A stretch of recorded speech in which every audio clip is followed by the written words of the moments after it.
Oke, sudah bisa ya, Bu? Baik, Ibu. Maaf, Iya. agak-agak error.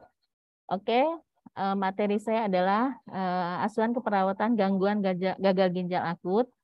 Seperti yang sudah dijelaskan tadi, bahwa pokok bahasan yang akan kita bahas adalah pengertian gagal ginjal akut itu sendiri, pendekatan klinisnya, etiologi gangguan ginjal akut, kriteria diagnosis, deteksi dini, tata laksana, dan yang paling penting adalah asuhan keperawatan gagal ginjal akut. Menurut Khair dan kawan-kawan, ya, Bu? Slide-nya belum muncul. oh, tidak terlihat, Bu? Belum, Bu. Oh, baik, baik. Di saya sih sudah ada ya, Bu ya. Ini terlihat, Bu? Apakah sudah di-share screen, Sudah Bu? di-share screen sepertinya. Sebentar. Baik. Oh, ini ada. Udah. Dari sini aja ya, Bu ya? Oh, boleh silakan, Bu Yanti. Iya. Baik, Ibu, silakan dilanjut. Oke, materi slide berikutnya. Next. Next. Nah, sudah sampai di ini ya, Bu ya. Jadi pokok bahasan itu pada hari ini adalah pengertian gagal ginjal itu sendiri, terus pendekatan klinisnya, etiologi gangguan ginjal akut, kriteria diagnosisnya, deteksi dini, tata laksananya, yang paling penting adalah asuhan keperawatan pada pasien gangguan gagal ginjal. Slide berikutnya. Nah, ini adalah salah satu pengertian gagal ginjal akut, merupakan penurunan fungsi ginjal secara mendadak yang menyebabkan akumulasi produksi metabolik seperti kreatinin, urin darah, semuanya menurun pada produksi urin. Slide berikutnya. Pendekatan apa sih yang kita lakukan gitu ya? Karena kita adalah klinisi keperawatan, kita melakukan pendekatan secara klinis. Presentasi klinis dapat bervariasi sesuai dengan etiologinya. Kalau di prerenal itu fungsinya seperti apa? Kalau misalnya di prerenal itu tidak ada pipisnya, seperti yang sudah diceritakan dokter Andina tadi ya, tidak ada pipis, terus urinnya kurang gitu ya. Nah, kalau yang di renal sendiri itu strukturnya. Pada anak itu memang ada beberapa struktur yang mungkin belum sempurna gitu ya. Itu salah satunya. Yang ketiga adalah pasca renal itu sendiri. Nah, pada peningkatan urin kreatinin terjadi sekitar 48 sampai 72 jam pertama. Sudah dijelaskan juga oleh dokter Andina gitu ya. Jadi kalau teman-teman sejawat atau keluarga teman-teman sejawat gitu mendapatkan klinis pasien yang urinnya sekitar 48, jangan sampai 72 jam ya, udah agak lama sepertinya. Jadi pada 48 jam pertama itu urinnya sedikit gitu ya. Itu kemungkinan kreatininnya atau uriumnya akan meningkat gitu. Tapi jangan salah juga. Sekarang itu heboh dengan isu ini sehingga setiap anak yang pipisnya kurang ribut gitu ya, berbondong-bondong ke fasilitas kesehatan. Benar yang dikatakan Dokter Andina bahwa kita memberikan edukasi harus komplit gitu ya. Pada saat kita mengatakan urinnya kurang, pastikan bahwa minumnya cukup gitu ya. Pada saat kita mengatakan ini urinnya kurang nih gitu ya, kita edukasinya tuh urinnya kurang kepada keluarga pasien tanpa kita memberikan edukasi bahwa minumnya juga harus cukup gitu ya. Kalau urinnya kurang, minumnya kurang, is oke lah ya, nggak jadi masalah kan? Karena memang pemasukannya juga kurang. Kalau pemasukannya kurang, maka pengeluarannya juga kurang. Nah, pada saat itu kita harus yakinkan yang kita edukasi mengerti mengenai bagaimana melihat klinis gitu ya. Kadang-kadang udah sibuk. Kemarin juga kasus tuh kerabat saya gitu. Pipisnya nggak ada nih gitu. Anaknya panas, batuk, pilek gitu. Saya edukasi pelan-pelan, berikan penjelasan gitu. Ternyata memang saat itu kondisinya memang dehidrasi. Jadi wajar kalau urinnya kurang seperti itu ya. Jadi teman-teman memberikan edukasinya harus benar-benar komplit. Jangan separuh-separuh gitu ya. Kalau separuh-separuh nanti fasilitas kesehatan itu penuh dengan diagnosa yang baru tanpa penyebab yang pasti. Jadi AQUO itu meningkat bukan karena kasus, tapi karena isu seperti itu ya. Slide berikutnya. Nah, ini adalah etiologi seperti yang saya sudah ceritakan tadi itu ya. Jadi pada prerenal terjadi dehidrasi, penyebabnya banyak. Ini saya ambil karena kita ada di ranap, jadi ada perdarahan, ada shock, ada luka bakar gitu ya. Kalau teman-teman di layanan kesehatan, prerenalnya itu misalnya kurang minum ya, terus anaknya diare gitu, ada muntah-muntah. Nah, itu adalah salah satunya. Sedangkan pada intrinsik itu adalah adanya iskemik yang lama, adanya hipotensi, pasien-pasien sepsis gitu ya. Pada postrenal apa yang terjadi? Adanya congenital anomaly of kidney and urinary tract gitu ya. Nah, itu juga bisa terjadi adanya batu ginjal misalnya gitu ya. Pada pasien anak suka ada yang terjadi kasus itu gitu, tapi itu sedikit penyebabnya gitu ya. Adanya neurogenic bladder, juga retensi urin. Nah, pada postrenal ini retensi urin harus diperhatikan gitu ya. Pada anak yang masih usia-usia preschool gitu ya, dia kan pendekatannya tuh ke orang tua. Dia belum bisa menerima orang lain di sisi dia, terutama dalam perawatan. Pada retensi urin ini kita harus benar meyakinkan bahwa itu adalah urinnya ada atau tidak gitu ya. Pada saat kita mengatakan tidak, kita yakin bahwa belasnya itu memang kosong gitu ya. Jangan sampai kita bilang kita lapor gitu ya. Urinnya nggak ada dokter gitu. Tanpa kita harus melakukan evaluasi klinis gitu ya. Kalau memang pasiennya, kita sekarang bicara anak ya. Kalau memang pasiennya tidak mau didekati atau memang pasiennya belum trust dengan kita gitu ya, teman-teman pergunakan keluarga pasien, mamahnya atau ayahnya gitu, tanyakan ke beliau gitu ya, mama urinnya tidak ada, bisa diperiksa gitu ya, minta bantuan keluarganya untuk melihat gitu. Kita melihat nih, kita ajarkan bagaimana cara dia melihat retensi urin itu seperti apa gitu ya. Kita edukasi gitu ya. Kalau memang dia tidak bisa, kita boleh mendekat ke pasien, tapi ada pendampingan dari keluarga. Sehingga pada saat kita memutuskan dia retensi urin, kita yakin bahwa itu adalah retensi urin gitu ya. Bagaimana nanti penyebabnya atau bagaimana nanti kita mengintervensi, itu hal yang akan dipikirkan. Yang penting kita yakin dulu tuh ya. Slide selanjutnya. Nah, ini adalah kriteria GNGA pada anak berdasarkan KDIGO. Pada stadium 1, peningkatannya itu sekitar 1,5 sampai 1,9 dari nilai dasar, sekitar 0,3 mg per desiliter. Itu kreatinin urinnya. Bagaimana dengan urinnya? Gitu ya.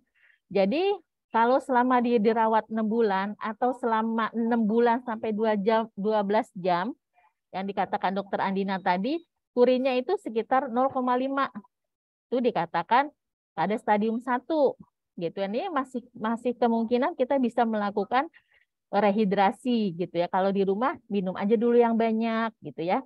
Dianjurkan untuk minum yang banyak. Pada anak-anak memang agak sulit karena dia merasa dengan kondisi yang sakit itu semuanya menurun gitu ya, sehingga nafsu makan menurun, dia juga minumnya juga menurun gitu. Anjurkan untuk yang sedikit-sedikit tapi sering. Tapi kita yakinkan bahwa asupan itu sesuai dengan yang dibutuhkan dia. Seperti itu. Bagaimana dengan stadium 2? Stadium 2 itu peningkatan kreatininnya sekitar 2 sampai 2,9 dari nilai dasarnya. Gitu ya. Urinnya 0,5, udah lebih dari 12 jam. Jadi kalau pasien lebih dari 12 jam urinnya 0,5 gitu ya, berarti dia masuk pada stadium 2. Nah, ini harus lebih hati-hati lagi nih. Ibu-ibu yang di rumah juga harus lebih aware lagi ya. Teman-teman di keperawatan juga harus lebih aware lagi. Berapa lama sih urinnya nggak ada gitu ya. Jadi kita bisa melakukan pemantauan yang lebih efektif atau lebih ketat lagi. Sedangkan pada stadium 3 sudah lebih dari 12 jam atau lebih dari 24 jam sebanyak 0,3 produk urinnya, output urinnya gitu ya. Nah, berapa kali peningkatan kreatininnya? Sebanyak 3 kali gitu ya. Nah, inisiasi ini boleh sebagai pengganti ginjal, boleh kita pikirkan ya. Tapi ada syarat-syarat tertentu untuk kita melakukan inisiasi pengganti ginjal gitu ya.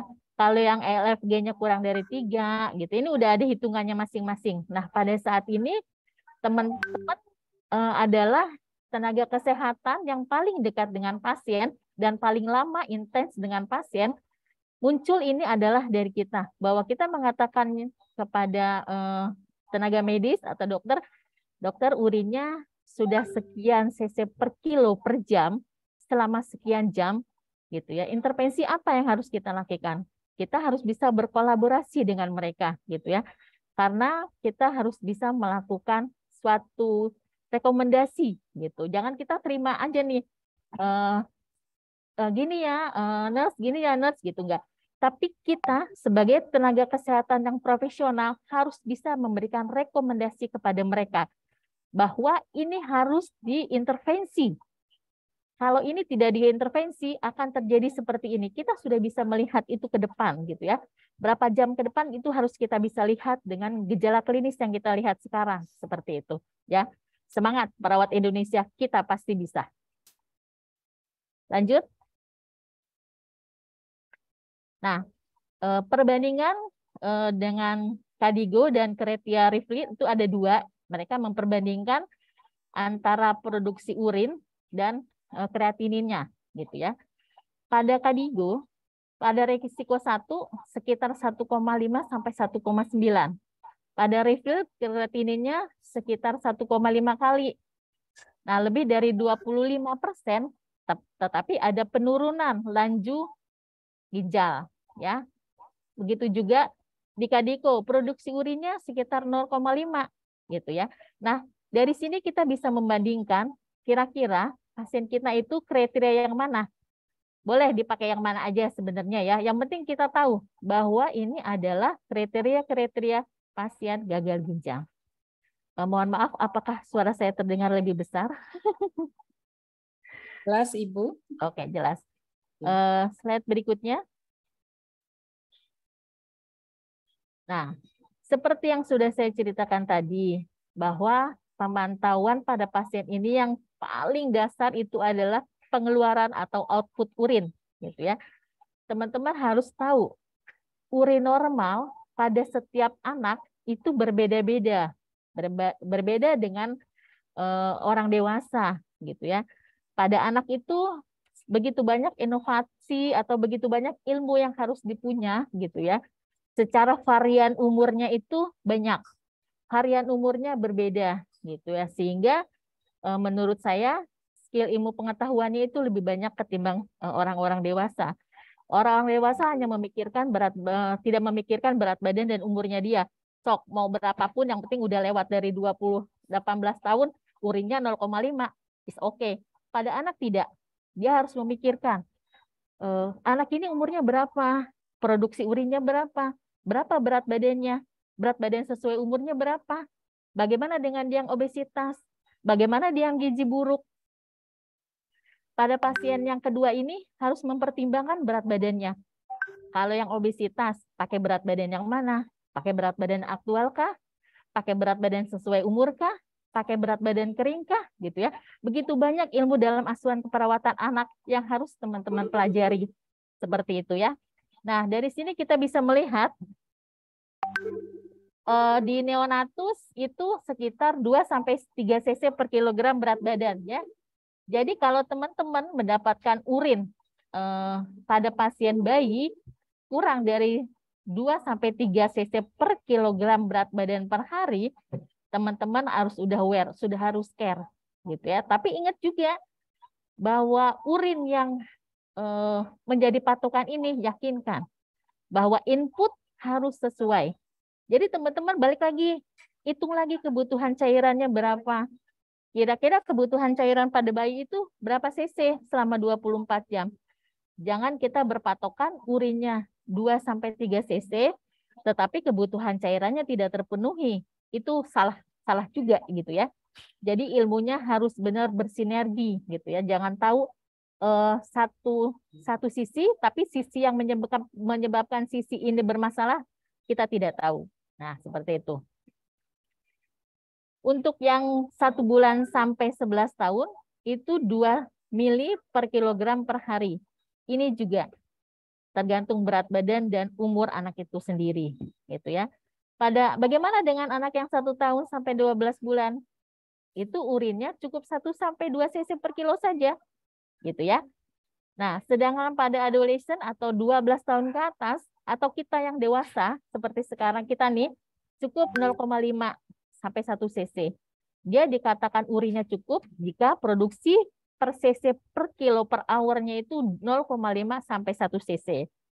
Ingat juga ya, ini harus dipenuhi dengan asupan yang cukup, gitu ya.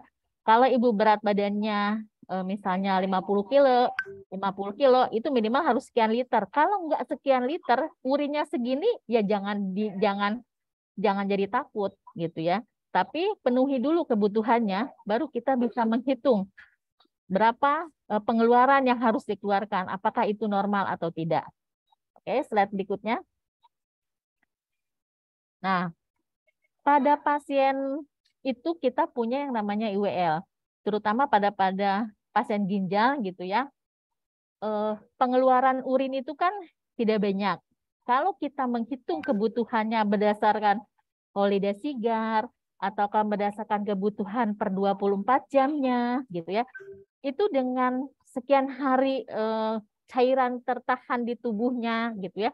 Dan tidak ada pengeluaran, kita harus memikirkan ini gitu. Berapa sih IWL yang ada pada anak gitu. Nah, ini harus masuk ke dalam salah satu materi atau perhitungan balas cairan atau kebutuhan cairan pasien gitu ya. Jangan sampai nanti pada saat kita menghitung ternyata IWL-nya pasien sendiri sudah besar gitu ya. Kalau IWL-nya tidak dihitung, maka kebutuhan cairannya juga akan kurang gitu ya. Dengan kebutuhan cairan akan kurang, maka pengeluaran juga akan kurang. Seperti itu. Sehingga kita harus tahu IWL pada anak seperti apa. Pada preterm infant itu sekitar 40 ml per kilogram berat badan per day. Gitu ya. Nah, sedangkan pada neonatus sekitar 20 sampai 30, sedangkan pada children dan adolescent sekitar 20 ml per kilogram per day atau 400 ml per meter persegi. Nah, ini adalah guideline pada Nutrition in Children with CKD tahun 2008 gitu ya. Jadi pada saat nanti teman-teman melakukan balas cairan gitu ya, menghitung output pasien, ini diikutkan gitu ya. Terutama untuk teman-teman yang ada di ruang perawatan high care dan intensive care gitu. Sebenarnya di Bangsal juga ini harus diikutkan. Apalagi di Bangsal cuacanya cukup panas ya. Pastilah IWL-nya semakin meningkat dengan suhu tubuh yang meningkat ya. Nanti ada lagi hitungannya. Peningkatan suhu tubuh, peningkatan suhu ruangan gitu ya. Begitu banyak yang harus kita pikirkan pada asuhan keperawatan anak gitu. Inilah spesialnya anak. Bu Yanti sekalian promosi ya, Bu.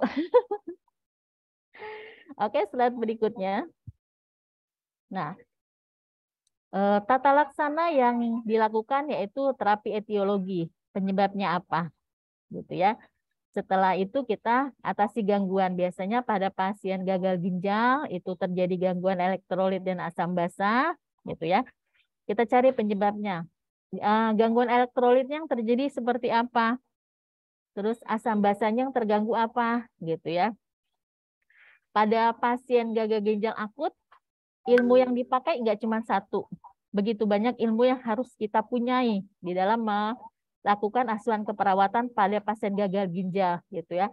Elektrolitnya juga bukan elektrolit dasar yang hanya natrium, kalium, klorida, enggak. Bisa sampai kalsium, bisa sampai albumin, bisa sampai klorida, bisa sampai ke laktat. Itu harus kita tahu semua. Berapa nilai normalnya dan berapa pada pasien gitu ya. Begitu juga dengan tata laksana asam basa. Pada tata laksana asam basa ini gangguannya sebesar apa sih gitu? Sebesar apa pula kesempatan kita untuk melakukan koreksi asam basa pada pasien gagal ginjal? dan bentuk intervensinya apa. Nah, itu harus kita punya semuanya, gitu ya. Yang selanjutnya adalah keseimbangan cairan. Nah, ini juga tata laksana yang paling penting pada pasien gagal ginjal itu adalah pemberian cairan, gitu ya. Pada saat kita melakukan asuhan keperawatan, kita harus bisa melaksanakan balas cairan, keseimbangan cairan. Pada saat kita menemukan balasnya negatif atau balasnya positif, kita yakin bahwa itu benar. Dalam arti kata, bahwa selama dia dirawat itu, kita menghitung. Jadi pada pasien ini memang spesial. Jadi kalau dia dirawat hari ketiga, day per day-nya itu dihitung. Balas hari pertama seperti apa? Balas hari kedua seperti apa? Balas ketiga, keempat seperti apa? Sehingga pada nanti pasien dilakukan hemodialisa, maka teman saya, Nurse Yeti, akan menghitung balas itu selama sekian hari. Karena untuk melakukan hemodialisa kita punya waktu ya, kesempatan. Misalnya pasien itu dapat jadwal seminggu 2 kali, maka selama 3 hari kita harus hitung berapa kebutuhan 3 hari ini atau berapa kebutuhan cairan yang akan datang atau berapa cairan yang akan ditarik oleh teman saya di ruang perawatan HD untuk bisa melakukan keseimbangan cairan pada pasien ini, gitu ya. Misalnya dia dirawat di ruang intensive care di tempat saya, pasien di hari perawatan ketiga, balasnya negatif 500, kebutuhan cairannya berapa? Sehingga 3 hari ke depan kami akan menghitung kebutuhan dia selama 3 hari itu berapa. Nah, dia sudah ada di badannya berapa? Berapa yang akan ditarik? Itu semua dihitung, gitu ya. Jadi tidak harus dilakukan HD sekian, enggak. Jadi benar-benar harus dihitung. Keseimbangan cairan ini harus benar-benar dihitung, gitu ya.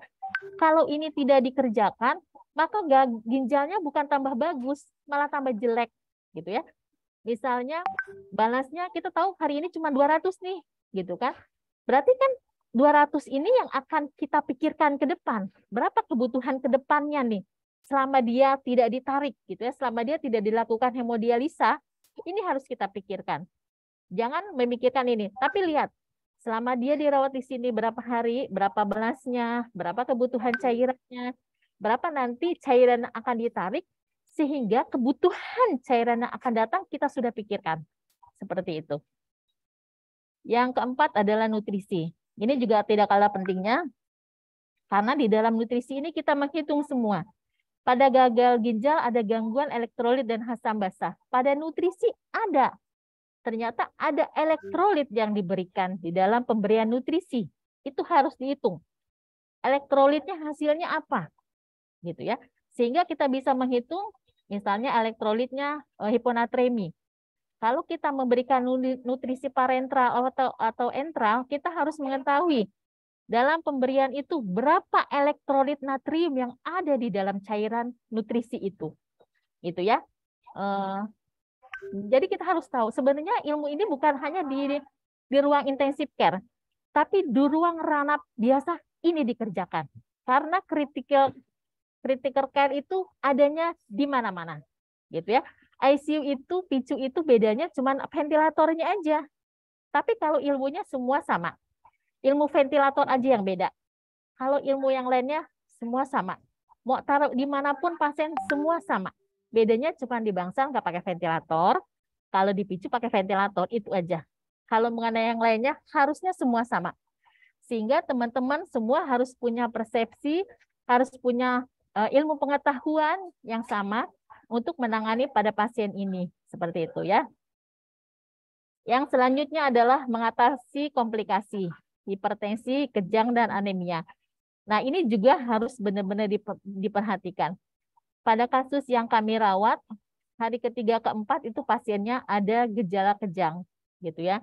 Ada gejala kejang, ada anemia, karena ada perdarahan, karena ada peningkatan PTA-PTT, gitu ya. Nah, ini semua ditata laksana sama kami di sini, gitu ya. Hipertensinya dilihat, dia sudah masuk grade berapa, gitu ya. Hipertensi grade 1, grade 2, atau tensinya pada posisi berapa. P50, P50, P90 berapa gitu ya. Nanti ini semua kita hitung semuanya. Sehingga akan berbeda nanti penanganannya atau intervensi yang diberikan itu beda-beda. Gitu. Jadi seperti yang nomor 1, terapi etiologi. Terapi etiologi itu salah satunya adalah pengobatan hipertensi, kejang, dan anemia. Nah, yang ketiga adalah terapi gagal ginjal. Nanti pemateri ketiga akan memaparkan tentang terapi ini. Jadi bukannya lahan saya ya Bu, teman-teman. Nanti ada khusus pemateri ketiga teman saya Nersieti akan memaparkan tentang terapi ginjal. Oke, slide selanjutnya. Nah, kita sudah masuk pada asuhan keperawatan, ya. Pada asuhan keperawatan gagal ginjal akut pada pengkajian. Nah, pada pengkajian ini teman-teman harus benar-benar menanyakan kondisi pasien saat ini seperti apa, gitu ya. Apakah kesadarannya menurun? Kalau dia memang kesadarannya menurun sejak kapan, gitu ya? Itu harus benar-benar ditanyakan kepada keluarga pasien agar kita bisa mengetahui penyebabnya tuh seperti apa. Atau onset si pasien ini tuh berapa lama, gitu ya? Kadang-kadang keluarga pasien suka bilang, itu suster baru 2 hari ini kok nggak kencingnya, gitu kan? Nah, tapi dengan penggalian yang cukup dalam gitu ya, akhirnya nanti ditemukan bahwa onsetnya dia tidak gagal itu ternyata sudah sekian hari gitu ya. Kadang-kadang kan keluarga pasien suka saya lupa ya gitu, seperti itu ya. Nah, ini juga di riwayat yang dahulu juga harus ditanyakan nih gitu ya, sebelumnya atau kadang-kadang ada yang sudah sembuh, merasa sudah sembuh. Nah, ada yang kedua kalinya terkena itu ada. Jadi sebelumnya memang udah pernah nih ternyata 3 hari yang lalu gitu kan. Sekarang kambuh lagi. Nah, itu harus ditanyakan 3 hari yang lalu itu apa yang terjadi pada anak ibu gitu ya. Jangan-jangan memang 3 hari yang lalu itu adalah awal mulanya terjadinya kegagalan pada pasien ini gitu, terutama pada pasien laki ya. Kadang-kadang itu ada sampai udah seminggu baru dibawa karena dia merasa hari ketiganya tuh udah sembuh gitu ya. Hari keempatnya sakit lagi, panas lagi gitu ya. Itu harus benar-benar ditanyakan. Sedangkan riwayat keluarga itu tidak begitu bermakna untuk pasien gagal ginjal karena memang tidak ada gen yang mempengaruhi ya pada gagal ginjal akut ini kecuali yang gagal ginjal tipe lain gitu ya. Slide selanjutnya. Nah, kehamilan juga seperti itu, ada memang sedikit yang mempengaruhi, cuma tidak begitu bermakna pada pasien gagal ginjal akut ini ya, kecuali seperti yang tadi, pada gagal ginjal yang tipe lain mungkin. Riwayat imunisasi juga begitu, riwayat nutrisi juga seperti itu. Kita harus tanyakan benar-benar kepada keluarga pasien. Gini, kalau yang nutrisi mungkin seperti yang tadi ya, cairannya seperti apa gitu ya. Jenisnya apa yang diberikan, berapa banyak sama 24 jam diberikan gitu ya. Slide selanjutnya. Nah, pada asuhan keperawatan gagal ginjal akut ini begitu banyak diagnosa yang ada. Saya hanya mengambil 3 diagnosa yang utama yang menurut saya cukup menarik gitu ya. Pertama adalah perfusi renal yang tidak efektif. Kedua adalah ketidakseimbangan cairan. Yang ketiga adalah gangguan ventilasi spontan. Gitu ya. Slide selanjutnya. Ini adalah, nah ini diagnosa pertama, perfusi renal yang tidak efektif berhubungan dengan disfusi ginjal. SDKI nomor 34. Tujuannya apa? Supaya perfusi renal itu meningkat. Apa aja sih yang harus kita perhatikan? Jadi pada saat kita melakukan asuhan keperawatan, kita tahu penyebabnya, kita tahu tujuannya apa, sehingga kita bisa melakukan intervensi yang tepat dan cepat, gitu ya. Pada perfusi renal ini kriterianya urinnya jumlahnya meningkat. Nah, seperti yang sudah disebutkan oleh Dokter Andina, mungkin ada nyeri abdomen, ada mual, gitu ya, ada muntah, itu harus kita perhatikan, gitu ya. Ada beberapa kriteria yang harus kita perhatikan pada diagnosa 1. Lanjut, itu adalah tujuannya. Intervensinya apa, gitu ya. Yang pertama adalah mencegah shock, gitu ya. Pada pasien yang diranap mungkin agak sedikit lebih safety ya ketimbang pada pasien yang di rumah gitu ya. Pada pasien yang di rumah ini sungguh diperhatikan. Kenapa? Jangan sampai pasien sudah ke layanan kesehatan sudah terjadi shock gitu ya. Jadi ibunya baru bawa anaknya udah akralnya dingin gitu karena merasa kok kayaknya udah nggak enak nih anaknya gitu ya, udah nggak demam tapi malah dingin. Nah itu adalah suatu tanda-tanda pasien terjadi shock gitu ya. Nah kalau di ruang perawatan teman-teman bisa melakukan observasi pada frekuensi nadinya seperti apa, frekuensi napasnya seperti apa gitu ya.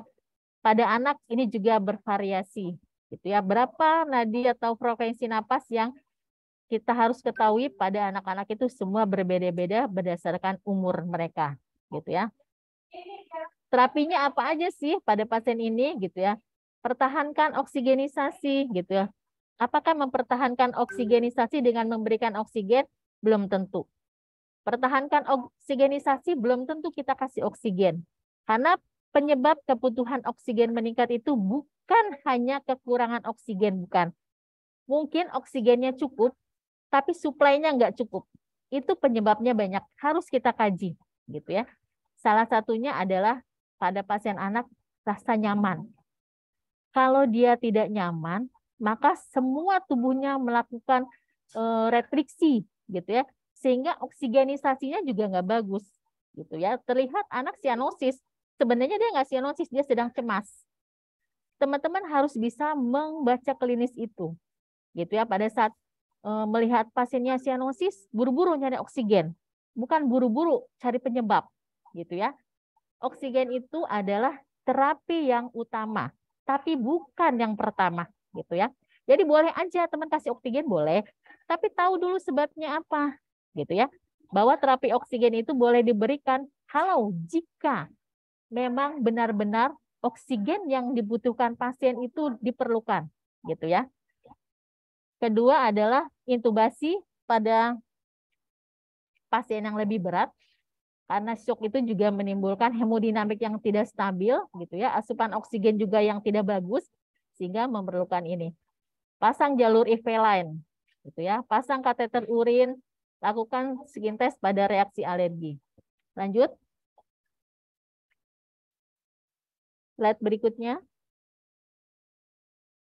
Nah, ini adalah edukasi yang kita berikan kepada pasien gitu ya. Kalau di ruang perawatan intensive care mungkin edukasi ini agak sedikit kita secepat di pasien dirawat gitu, maksudnya bisa kita berikan setelah kita mempunyai waktu gitu. Tapi pada pasien di ruang perawatan biasa, pada saat kita ketemu dengan keluarga ini harus dijelaskan gitu ya. Tanda-tanda gejala shock itu seperti apa gitu. Karena pada pasien di ranap biasa yang bersentuhan langsung dengan pasien adalah keluarga. Kita hanya mensupervisi karena memang jumlahnya seperti itu gitu. Berbeda dengan kami yang di intensive care, setiap pasien itu keloloan setiap perawat. Jadi jumlahnya juga berbeda. Teman-teman juga meminta kesepakatan kepada orang tua gitu. Sepakati dulu nih bahwa pasien ini dalam pemantauan gitu ya, jelaskan kepada keluarga gitu bahwa tanda-tanda shock itu adalah seperti ini gitu ya, faktornya apa saja semua harus dijelaskan gitu ya. Nah, edukasinya juga jangan lupa asupan oralnya juga harus diperhatikan gitu. Jangan sampai pada saat keluarganya melapor atau menginformasikan kepada kita urinnya kurang, tetapi kita tidak mengindahkan gimana asupannya gitu ya. Jadi teman-teman harus perhatikan asupan itu juga mempengaruhi gitu ya. Sekian lama tidak ada asupan, urinnya kurang, itu harus benar-benar harus ditindaklanjuti gitu ya. Slide selanjutnya. Nah, sekarang manajemen cairan. Seperti yang tadi tidak begitu berbeda. Di sini hanya di terapinya teman-teman harus benar-benar menghitung balas cairan. Intake dan output per 20 jamnya itu harus benar. Kalau di ruang perawatan, sebenarnya kita bisa melakukan sesuai dengan klinis pasien ya. Jadi kalau pakai yang ini, untuk pasien AQO sepertinya tidak begitu berlaku gitu ya. Jadi kemungkinan bisa per 6 jam, atau bisa per 3 jam, itu sesuai klinis pasien gitu ya. Yang kita harapkan seperti apa. Slide berikutnya. Nah, ini adalah diagnosa kedua. Ketidakseimbangan cairan berhubungan dengan penyakit ginjal. Nah, pada keseimbangan cairan ini kita harus tahu juga, ini tidak begitu berbeda jauh dengan kriteria hasil yang tadi, tapi pada intervensi itu berbeda. Slide selanjutnya. Nah, ini keseimbangan asam basah ya. Pada keseimbangan asam basah kita harus tahu yang kita harapkan apa. Sehingga pada saat kita menemukan pasien mengalami keseimbangan asam basah, kita tahu nih, gitu ya. Sebenarnya untuk AGD pemeriksaan AGD elektrolit itu tidak begitu penting, dalam arti kata gini, jangan sampai yang di rumah sakit umum daerah menjadi kita nggak punya nih alat AGD sehingga klinis pasien tidak bisa terpantau, tidak. Klinis pasien itu adalah suatu gejala yang utama yang harus kita perhatikan. Sementara hasil AGD hanyalah konfirmasi bahwa berdasarkan klinis ternyata memang ada gangguan nih di dalam tubuh pasien berdasarkan lab-lab yang kita terima. Tapi bagaimana kita harus mengetahui gejala klinis itu sangat penting. Sehingga pada saat teman-teman yang di daerah sudah bisa membaca klinis pasien gangguan asam basah gitu ya. Setelah itu konfirmasi, oh iya, gejala klinis yang timbul tuh seperti ini. Nah, kita sudah bisa membayangkan hasil AGD-nya akan seperti ini. Seperti itu. Nah, tapi kan kita nggak bisa dong bilang, oh ini hasilnya ini. Itu kan hanya menurut kita. Maka kita ambil AGD elektrolit, kita confirm. Sesuai tidak hasilnya dengan klinisnya. Kalau sesuai, berarti teman-teman punya ilmu bahwa hasil AGD yang PCO2-nya meningkat itu bentuk jalan napasnya atau evaluasi pernapasannya itu seperti apa. Teman-teman sudah bisa membaca itu. Pada pasien terjadi gangguan asam basah, misalnya pasiennya asidosis metabolik atau asidosis respiratorik, teman-teman bisa membaca klinisnya. Sehingga pada teman-teman mendapatkan klinis seperti ini, hasil AGD-nya disesuaikan. Jadi teman-teman punya ilmu. Oh iya, pasien asidosis metabolik itu napasnya seperti ini. Hasil AGD-nya akan begini. Gitu ya. Nah, tapi teman-teman pelajari, itu terjadi berapa lama pasien terjadi klinis seperti itu. Dikonfirm nanti dengan hasil AGD. Gitu ya. Oh ternyata sesuai nih. Berapa lama ya? Jadi kita suatu saat nanti, pada saat kita menemukan klinis seperti itu, kita bisa minimal kita bisa membaca mungkin hasil AGD-nya akan begini nanti gitu ya. Jadi kita harus punya ilmu terawang gitu ya. Kalau tiba-tiba di RSUD nggak ada AGD, teman-teman bisa bagaimana cara menghitung pasien asidosis metabolik berdasarkan laju napasnya, berdasarkan laju heart rate-nya, itu bisa gitu ya. Nanti dikonfirm. Mudah-mudahan bisa ya. Setiap RSUD punya alat-alat analisa gas darah seperti itu. Slide berikutnya. Nah, yang ini adalah tentang keseimbangan cairan elektrolit. Teman-teman harus tahu natrium, kalium, klorida, kalsium, magnesium, fosfor itu harus dicek semuanya pada pasien ini, terutama ya, karena kita sedang bicara tentang gagal ginjal, gitu ya. Slide berikutnya. Nah, ini adalah manajemen cairan. Jadi setelah kita tahu bahwa dia ada gangguan elektrolit dan asam basah, gitu ya, teman-teman harus bisa nih observasi apa sih yang harus dilakukan, gitu ya. Saya tidak begitu banyak berbicara tentang high care atau intensive care, gitu ya. Karena kalau di sini semua udah pakai yang elektronik ya. Tapi saya akan coba berbicara kepada teman-teman yang di ranat atau yang di rumah sakit umum daerah yang benar-benar membaca klinis, gitu ya. Jadi kalau di sini enak, kalau di PICU enak Bu, ada monitor, lihat heart rate, oh iya ada peningkatan. Bagaimana dengan teman-teman yang tidak punya monitor? Ya, teman-teman harus bisa. Bagaimana teman-teman memonitor pasien terjadi dehidrasi, gitu ya. Nah itu harus dipunya untuk semua perawat. Gitu. Kalau diintensifkan itu ilmu ini tuh bermakna karena punya bantuan gitu. Saya sebenarnya sangat salut dengan teman-teman yang di Ranap, teman-teman yang di RSUD bisa membaca klinis tanpa alat bantu tuh keren. Perawat Indonesia keren gitu ya. Kalau di sini saya mau lihat misalnya dia heartnya sekian, ada monitor. Saturasi sekian, ada monitor gitu ya. Apalagi kami yang di RSCM semua serba bisa, mau apa aja juga bisa gitu ya, Bu. Tapi bagaimana dengan teman-teman? Tujuan dilakukan seminar ini adalah persepsi kita semua sama tentang penanganan pasien gagal ginjal. Pada saat teman-teman menemukan di rumah sakit yang tidak punya layanan, tapi teman-teman bisa merawat pasien ini gitu sehingga tidak terjadi kondisi yang buruk pada saat teman-teman melakukan transfer atau deliver ke tempat layanan yang lebih tinggi, terutama kepada kami yang di layanan paling utama seperti ya. Kita berharap teman-teman nanti pada saat merefer pasien ini kondisinya hanya membutuhkan ventilator gitu ya, atau membutuhkan hemodialisa, tapi tidak ada hemodinamik yang terganggu begitu berat sehingga kondisinya itu juga berat untuk dilakukan tindakan di sini gitu ya. Sampai akhirnya pasiennya tidak tertolong gitu. Alhamdulillah semenjak yang kejadian belakangan ini memang ada beberapa pasien yang masuk dengan kondisi yang tidak seperti sebelumnya gitu ya. Mungkin dengan informasi yang cepat sehingga rumah sakit umum daerah bisa membaca klinis yang cepat sehingga dia bisa merefer pasien yang cepat ke layanan yang lebih tinggi dan dibukanya layanan-layanan yang online gitu ya. Jadi setiap rumah sakit umum itu bisa langsung membuka aksesnya kepada kami gitu ya sehingga kami bisa cepat tangkap pasiennya dan alhamdulillahnya sudah ada yang pulang dari RSCM pulang ke rumah gitu ya dengan pasien ini gitu. Insya Allah dengan adanya seminar ini teman-teman lebih care lagi, lebih bisa membaca klinis pasien sehingga kalau ketemu pasien ini, kalau rasanya tidak sanggup cepat refer, cepat konsulkan gitu ya, sehingga nanti angka kematiannya atau angka prognosanya lebih baik seperti itu ya. Slide berikutnya. Bu Erida. Ya, Bu.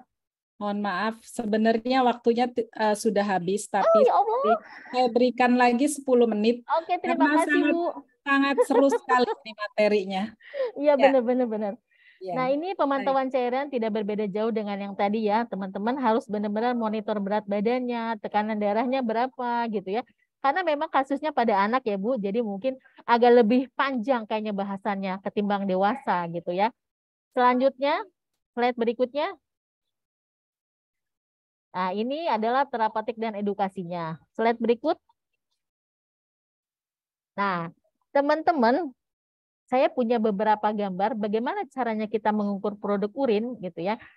Di anak itu kan tidak seperti di dewasa. Berat badannya ada yang sampai sekian kilo gitu ya. Bagaimana caranya tetap kita kerjakan? Pada gambar kiri itu urin bag biasa. Ini sepertinya semua rumah sakit punya urin bag seperti ini. Tapi di kami ada yang spesial di sebelah kanan. Di sini ada yang sampai 60 cc isinya. Ya. Kalau ini di sini nih ada yang 10, 20, 30, 40 ya. Teman-teman bisa lihat. Ya, sampai 40 cc. Itu dikonversi 1 cc adalah 1 mililiter. Gitu ya. Nah, dengan yang ini nih teman, kalau teman nggak punya ini boleh pakai ini. Nah, karena teman nggak punya ini, produksi urinnya sedikit, kita minta bantuan. Perawat RSCM itu, perawat Indonesia itu inovasinya sangat baik, ya, sehingga kita mempergunakan squid, gitu ya. Kita pakai ini, kita tarik nih, gitu ya. Kan kalau segini 100 nih bacaannya ya, tapi kan belum tentu 100, sehingga kita mengaspirasi dari jarum ini. Nah, kita aspirasi, kita lihat berapa cc urin yang ada di pasien. Kalau pada anak yang cukup dewasa mungkin bisa banyak. Gitu ya. Pada anak yang di bawah 1 tahun sedikit. Apalagi pasien yang gagal ginjal, itu urinnya sedikit. Jadi kalau pakai ini tuh tidak terbaca. Gitu ya. Kalau mau pakai ini, dia belum tentu dapat.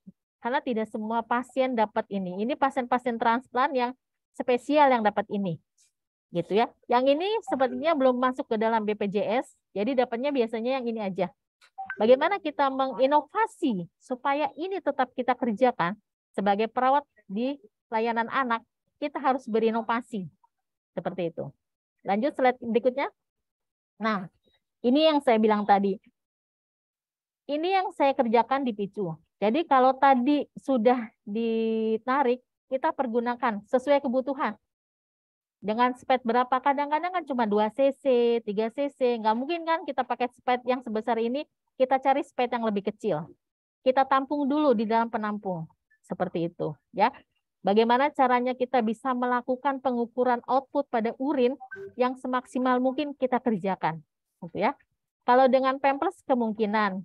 Cuman pada Pampers itu ada yang namanya sifatnya penguapan. Nah, kita tidak bisa memikirkan tuh berapa cc yang menguap di dalam Pampers itu, kita nggak yakin gitu ya. Jadi pada pasien yang di rumah mungkin bisa dikerjakan gitu ya. Tapi kalau di ruang perawatan, kalau bisa pasien yang gagal ginjal itu pakai kateter gitu ya. Nah, yang ini juga salah satunya untuk mengukur output urin pakai gelas ukur. Cuman ini memang untuk yang urinnya banyak dan berapa belas tahun ya. Ini salah satu yang spesial di PICU, timbangan urin. Jadi kalau ini sped lagi kosong, kita menimbang urin, itu pakai apapun bisa kita kerjakan. Salah satunya adalah menimbang urin mempergunakan plastik, timbangan pakai plastik ya. Jadi pasiennya dibuatkan, kita modifikasi semaksimal mungkin. Nah, ini adalah salah satu timbangan urin untuk mengukur pengeluaran urin. Selanjutnya, tinggal berapa slide lagi sepertinya, Bu. Nah, selain yang tadi, untuk mengukur hemodinamik kita punya yang namanya USG. Nah, ini udah lebih keren lagi nih, gitu ya. Ini pada tingkat yang lebih berat nih. Nah, kita harus tahu bahwa pasien gagal ginjal itu nggak bisa diterapi dengan cairan ternyata. Tapi hemodinamiknya terganggu. Kita mau tahu gangguannya ada di mana. Kalau pakai hitungan cairan tidak tercapai, maka kita gunakan USG, ultrasonografi.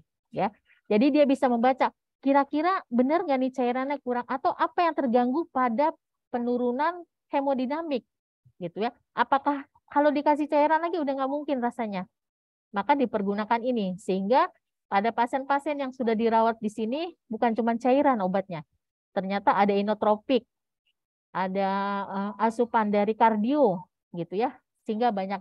Jadi setiap pasien yang gagal ginjal obatnya belum tentu air gitu ya. Slide berikutnya. Nah, ini adalah pemantauan hemodinamik bedside seperti yang saya sudah bilang tadi ya, bahwa ini teman-teman kalau di intensif bisa dilihat gitu ya, atau di high care bagaimana dengan teman-teman yang di layanan biasa di ranap gitu ya. Ini kita bisa perhatikan ini layarannya, tampilannya. Slide berikutnya. Sepertinya. Nah, ini pemantauannya nih. Untuk di high care, kita lihat berapa urin berapa intake-nya, berapa output-nya, berapa balance-nya, berapa urinnya. Nanti di sini ada namanya balance kumulatif. Ini dikumulatif tiap hari. Spesial, harus pada pasien AKI-UO. Ya, atau pasien PA-AKI. Ini wajib. Tidak boleh tidak. Tidak ada tawar-menawar pada pasien ini. Selanjutnya, ini diagnosa ketiga, adanya gangguan ventilasi spontan karena pasiennya sudah dirawat di intensive care, gitu ya. Kalau pada pasien teman-teman yang di ruang ranap biasa, mungkin ini bisa, tapi tidak sampai ventilasi. Slide berikutnya. Nah, ini tentang keseimbangan asam basa. Lanjut. Slide berikutnya. Lanjut. Nah, ini bantuan respirasi, gitu ya, di sini. Di sini yang paling penting adalah monitor hasil AGD dan X-ray ronsen toraks. Pada monitor hasil AGD, kalau pada pasien AKI-UO, itu gangguannya paling banyak di hemodinamik, di metabolik. Jadi, teman-teman boleh melakukan rekomendasi kepada tenaga medis atau dokter untuk tidak melakukan pengambilan analisa gas darah melalui arteri. Karena ini pemeriksaannya kan berkali-kali ya, gitu ya. Setelah diintervensi, dievaluasi gitu ya. Kalau pasiennya sehari diambil AGD secara arteri gitu ya, itu agak sulit gitu. Apalagi dengan kondisi yang hemodinamiknya tidak stabil, itu sulit sekali. Jadi teman-teman boleh menganjurkan pakai vena, AGD vena. Di AGD vena kita juga bisa melihat oksigenisasi pada vena itu dikonfirm itu berapa. Itu bisa semuanya. Seperti itu ya. Jadi kalau ngambil AGD jangan nyari-nyari arteri terus gitu. Kecuali kebutuhannya memang oksigenisasi. Kalau sudah kebutuhan oksigenisasi wajib hukumnya di arteri gitu ya. Di vena sebenarnya bisa, tapi pusing, harus dihitung. Kalau di vena itu oksigennya harus berapa? Kalau dia di arteri harus berapa? Harus dihitung. Gitu jadinya males kalau ngitung oksigenisasi ngambil AGD di vena tuh malesnya gitu doang gitu ya. Sebenarnya itu bisa dihitung seperti itu. Begitu juga monitor X-ray. Teman-teman harus mengetahui tentang ini. Lanjut. Ini manajemen ventilasi mekanik. Ini yang spesial di ruang perawatan kami, gitu ya. Bahwa pasien AKIWO itu hari ketiga perawatan atau hari ketiga sakit dia mengalami kejang. Karena kejang maka asupan oksigennya menurun. Kalau asupan oksigennya menurun maka yang hemodinamiknya semua menurun. Salah satunya adalah gangguan gagal napas atau gagal napas pada pasien ini. Jadi pasiennya diintubasi. Nah, disinilah ventilasi mekanik diberikan, gitu ya. Kenapa RSCM menjadi layanan utama? Karena semua ini alhamdulillah kita punya, gitu ya. Tapi bagaimana dengan teman-teman, gitu. Nah, teman-teman harus bisa melakukan intervensi sesuai dengan yang ada di tempat teman-teman sendiri, seperti itu. Slide berikutnya. Nah, ini lanjutannya ya. Jadi pada saat dilakukan intubasi, apa saja yang dikerjakan oleh teman-teman di sini gitu ya. Harusnya dia harus posisinya, terus dia harus dilakukan oral hygiene untuk supaya tidak terjadi komplikasi-komplikasi yang lain seperti itu ya. Sirkuitnya harus diganti sesuai dengan protokol rumah sakit masing-masing. Lanjut. Ini manajemen jalan napas. Lanjut. Nah, ini juga lanjut. Kalau yang slide sebelumnya, maaf. Nah, kalau yang ini mungkin tidak perlu kita bahas ya. Nah, yang penting adalah OPA. Nih, terapeutiknya pada ruang perawatan biasa harusnya pasang OPA. Nah, ini juga sangat penting supaya oksigenisasi atau jalan napas pasien itu bisa paten, gitu ya. Kadang-kadang kan pasiennya suka menggigit atau pasiennya yang kesadarannya menurun sehingga jalan napasnya, mulutnya terkatup gitu ya. Nah, ini harus dipertahankan opanya ini. Lanjut. Nah, ini juga suctioning. Suctioning itu bisa dikerjakan di mana saja, di ruang perawatan mana saja, bahkan di rumah pun keluarga pasien diedukasi untuk melakukan suctioning jika keluarga pasien mempunyai gangguan bersihan jalan napas gitu ya. Jadi bagaimana caranya? Yang paling terpenting adalah penghisapannya itu harus yang efektif gitu ya. Bagaimana caranya yang efektif? Nanti teman-teman bisa belajar. Selanjutnya. Lanjut. Nah, ini intervensinya ya. Ini intervensi tentang ventilasi mekanik. Bisa dilanjut, Bu. Sepertinya tinggal slide terakhir. Ini 2 slide ini. Ini adalah dukungan ventilasi mekanik. Nah, teman-teman bisa melihat ini adalah monitor atau layar pada ventilasi mekanik yang ada di ruang perawatan ICU anak RSCM. Gitu ya. Kita memberikan ini setiap perawat yang ada di intensive care wajib punya ilmu ini. Seperti itu. Ini yang masih kita bisa lihat di kiri atas itu mode-nya adalah pressure control gitu ya. Pada pressure control ini pasien napasnya dikontrol oleh oleh si ventilator gitu ya. Jadi ini benar-benar kalau berapa persennya nanti sesuai dengan klinis. Slide terakhir. Nah, ini kalau pasiennya sudah perbaikan, mode-nya diganti dengan spontaneous. Jadi kalau ini pasien sudah bernapas dengan spontan, hanya butuh bantuan pressure dan tip saja. Setelah itu pasiennya dievaluasi, pasiennya bisa diekstub, insya Allah pasiennya pindah ke ruang rawat biasa. Slide terakhir penutup. Terima kasih atas waktu yang sudah diberikan kepada saya, kepada PPNI DPP Bogor. Semoga ini menjadi lahan yang baik buat kita semua, sangat bermanfaat mudah-mudahan. Akhir kata saya ucapkan Assalamualaikum warahmatullahi wabarakatuh.